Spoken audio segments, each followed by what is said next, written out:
I love green. You're my favorite colors. Have y'all met before? No, we've never met before. Never had the chance, but I'm very happy to meet you now. I love you. I know, me too. How are you doing, by the way? I'm pretty good. Yeah? Apart from the fact, I think I might be physically falling apart at the seams. Oh.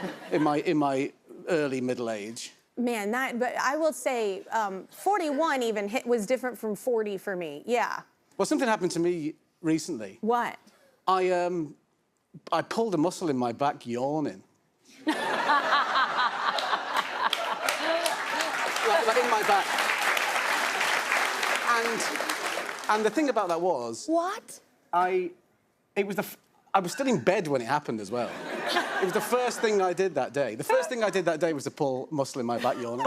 And even through the physical pain of it, I remember thinking, what is my body capable of nowadays? like, for somebody of my dimensions, I don't expect any backflips or anything. It's not.